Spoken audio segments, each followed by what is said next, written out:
کی رسپانسبلٹی، ذمہ داری ایک ٹیچر سے زیادہ ہے، ایک ٹیچر کی ذمہ داری ایک کلرک سے زیادہ ہے۔ اللہ سبحانہ و تعالی ہمیں اس آیت میں فرماتے ہیں کنتم خیر امۃ اخرجت للناس، کہ ہم سب سے بہترین امہ ہیں ساری دنیا میں۔ کیا ہمارے پاس کوئی ذمہ داری نہیں؟ اللہ تعالیٰ فرماتے تأمرون بالمعروف وتنہون عن المنکر وتؤمنون باللہ، کیونکہ ہم لوگوں کو اچھائی کی طرف بلاتے ہیں اور برائی سے روکتے ہیں اور اللہ میں ایمان لاتے ہیں۔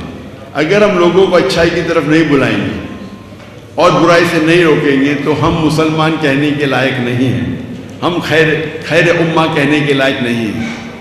آج کیونکہ دنیا میں تعداد بڑھ رہی ہے، ابھی 8 بلین سے زیادہ ہے، اور مسلمان کی تعداد تو ماشاءاللہ 25% سے زیادہ ہو گئی، 2 بلین سے زیادہ ہو گئی۔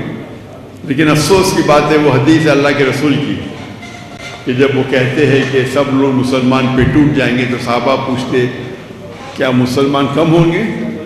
تو اللہ کے رسول فرماتے نہیں، ہماری تعداد بہت ہے لیکن ہم چھاک کی طرح ہیں، will be like froth۔ اور ہم دیکھتے ہیں کہ آج مسلمان کی تعداد زیادہ ہے، اللہ نے ہمیں دولت دی ہے، کالا سونا دیا ہے۔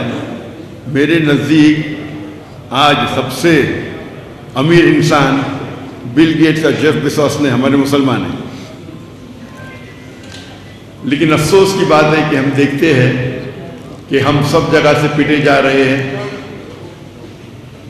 اور ہم کو سب لوگ فٹ بال کی طرح لات مار رہے ہیں، اور 57 ملک ہونے کے باوجود 57 مسلمان میجر ملک ہونے کے باوجود ہم اپنا کام نہیں کر سکتے۔ جب ہم پہ وہ اٹیک کرتے ہم فلسطین کی دفاع نہیں کر سکتے۔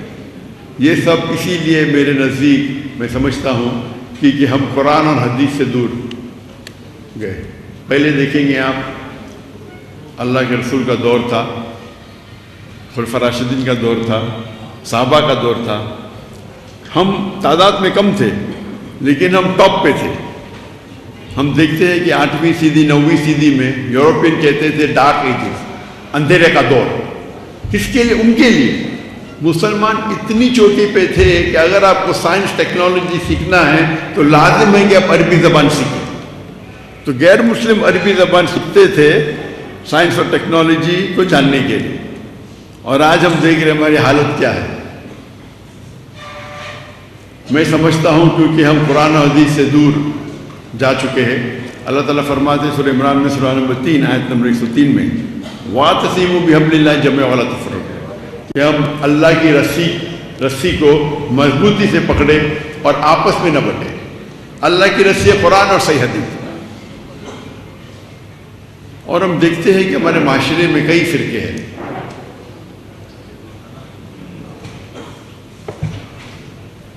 شریعہ یہ کہتی ہے کہ چھوٹا نقصان اٹھاؤ بڑے نقصان سے بچنے کے لیے۔ تو میری التجا ہے کیا یہ فرقہ بندی ہم کم کریں اور اللہ کی رسول کے قریب آئے۔ اور آپ دیکھیں گے اگر ہمارا دل بڑا ہے تو لوگ ہمارے قریب آئیں گے۔ ہمارا دل بڑا ہے اگر ہم کمپرومائز کرتے اس کا مطلب نہیں کہ ہم ہمارے عمل پہ کمپرومائز کر رہے ہیں۔ قرآن کی آیت ہے سورہ عمران سورہ نمبر 3 آیت نمبر 64 میں تعالوا الی کلمۃ سواء بیننا وبینکم، آؤ ہم اس بات کی طرف جہاں پر ہمیں یکساں ہے۔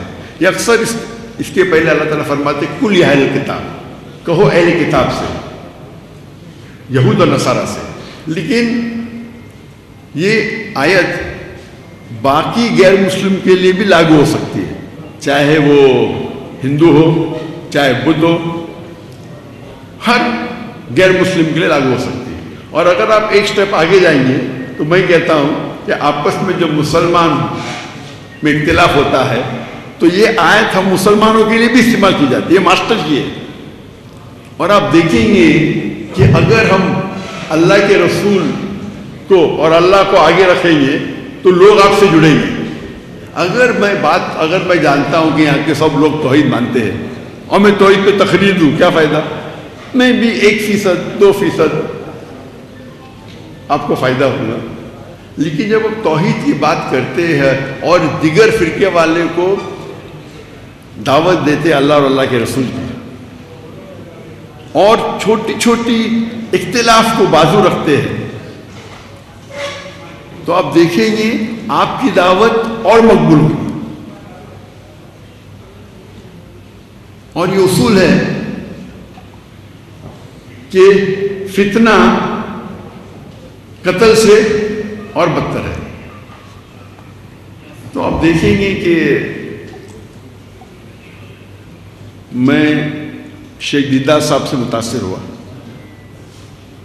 اور دعوت کے میدان میں آیا تو پہلے جب شروع کیا میں ایک دم نرم تھا، کوئی رزلٹ نہیں. پھر میں ماشاءاللہ ایک دم شیر بنا دیدار صاحب سے زیادہ. اس کے بعد پتہ چلا جو آیت میں پڑھتا ادعو الی سبیل ربک حکمہ، حکمہ سے بات کرو، کبھی نرم کبھی گرم کبھی سخت، لیکن اکثر نرم ہونا چاہیے.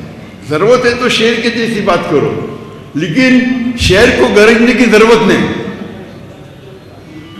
وہ جنگل میں آ جاتا ہے تو لوگ سمجھ جاتے ہیں کہ یہ شیر ہے، گرجنے کی ضرورت نہیں. تو ہم اگر اس طریقے سے، ہمارا مین مقصد ہونا چاہیے کہ اللہ اور اللہ کے رسول کی طرف آئے، نہ کہ وہ ڈاکٹر ذاکر نائک کی تعریف کرے. اگر میں چاہتا ہوں ڈاکٹر ذاکر نائک کی تعریف کرے تو دنیا میں شاید مجھے تھوڑا شہرت مل جائے، لیکن آخرت میں بہت مشکل ہے. ہماری رضامندی ہے اللہ کی رضامندی. تو میں یہ نہیں کہتا ہوں کہ عقیدے پہ کمپرومائز کرو، کبھی بھی نہیں کہتا ہوں اور کبھی نہیں کروں گا. آپ نے دیکھے جب اسلام آباد میں خواتین آ گئے تو میں میرے حجاب نہیں توڑ سکتا ہوں، میں اتر گیا، دنیا مجھے گالی نہیں چلے گی. اور اگر میں قرآن و حدیث پہ سخت ہوں، ضروری نہیں ہر انسان سخت ہو. آپ جب دعوت دیں گے تو اللہ کی طرف بلاؤ، لیکن نہیں میں جیسا ہوں میں ہی صحیح ہوں، یہ پرابلم، میں بھی صحیح ہوں بولنا چاہیے. اور اختلاف ہے جب ایک ہوتا ہے فرد، ایک ہوتا ہے افضل. تو فرض کے اوپر آپ جوڑ دو، مجھے اعتراض نہیں. افضل پہ کیوں زور دے؟ آپ افضل پہ زور دینے جاتے ہیں تو کیا ہوتا ہے؟ اختلاف ہوتا ہے، آپس میں جھگڑا ہوتا ہے، فتنہ پیدا ہو جاتا ہے. تو آپ کو اور آپ بڑے بڑے علماء سے جب ملیں گے، مثال کے طور پہ آپ اگر مدینہ یونیورسٹی جائیں گے، ان کے علماء کے ساتھ بیٹھیں گے. مثال کے طور پہ شیخ سعود اشرف، ماشاءاللہ جتنے ائمہ ہیں حرم کے، میں سب سے زیادہ ان کی عزت کرتا ہوں. اور جب وہ بمبئی میں آئے تو ہم ان کو مختلف مساجد میں لے کے گئے، حنفی کے، شافی کے، اہل حدیث کے، جماعت اسلامی کے، اور وہ مانے بولے جانا چاہیے. اور سب لوگ احترام کرتے ہیں کیونکہ وہ امام کعبہ ہے. اور ہم جانتے ہیں کہ جب آپ مسافر ہیں تو افضل ہے کہ عصر کی نماز 4 رکعت کی 2 رکعت ہوتی ہے. جب وہ گئے حنفی مسجد میں تو وہاں اختلاف ہوا، تو انہیں بولے نہیں میں 4 پڑھوں گا. انہیں یہ نہیں کہ میں 2 ہی پڑھوں گا، افضل ہی کروں گا. کیونکہ اگر وہ کہتے تھے نہیں میں 2 ہی پڑھوں گا، کیونکہ 4 پڑھنا بھی جائز ہے، افضل ہے 2 رکعت پڑھنا. تو ایسے موقع پہ ایک عالم یا ایک مسلمان کو جاننا چاہیے کیا افضل ہے کیا فرض ہے. میرا اصول میں کبھی بھی کمپرومائز نہیں کرتا ہوں.